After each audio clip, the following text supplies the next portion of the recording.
د قشتپی کانال ستره پروژه د افغانستان په شمال کې د کرنې بدلون.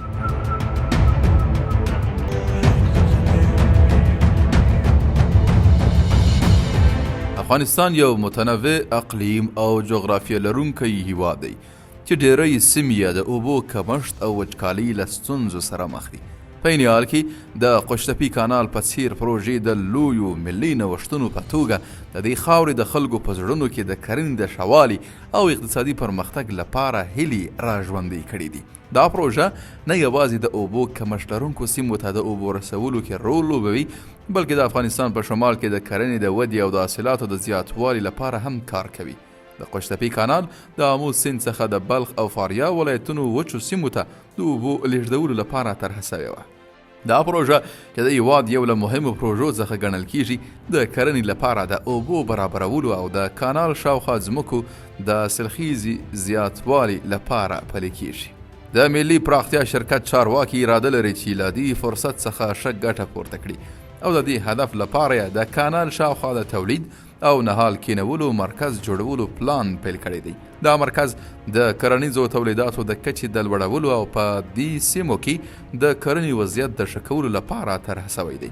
د کرنې او لګولو او مالداري وزارت چارواکي هم هڅه کوي چې د قشتپی کانال شاوخوا د کښت لپاره مناسب تخمونه چمتو او وویشي ترڅو وچې او بې حاصله ځمکې د تولید په مرکز بدلې سي. دا اقدامات د دوامداره پرمختګ او د افغانستان په وچو او نیمه وچو سیمو کې د خلکو د ژوند شرایطو د ښه کولو سره سم ترسره کیږي.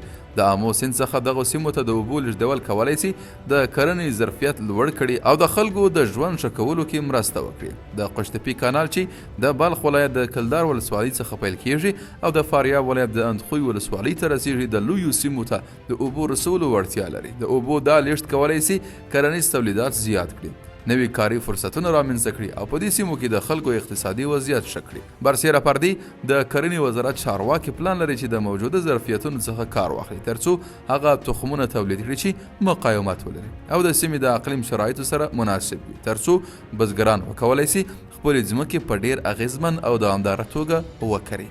دا پروژې د افغانستان د حکومت هوډ څرګندوي چې د هیواد د کرنې او اوبو سرچینو وضعیت ښه کړي، د طبیعي سرچینو د غوره کارونې لپاره د مناسبو زیربناو رامنځته کول او د روزنې او خامو موادو چمتو کولو له لارې د بزګرانو ملاتړ کولی سي د هیواد د پراختیا اهدافو په ترلاسه کولو کې مرسته وکړي. هیله ده چې دا پروګرامونه به په تدریجي ډول د شمالي افغانستان د خلکو په ژوند کې مثبت بدلونونه راولي او په دې سیمو کې به د اقتصادي او ټولنیزو شرایطو د ښه والي لامل سي.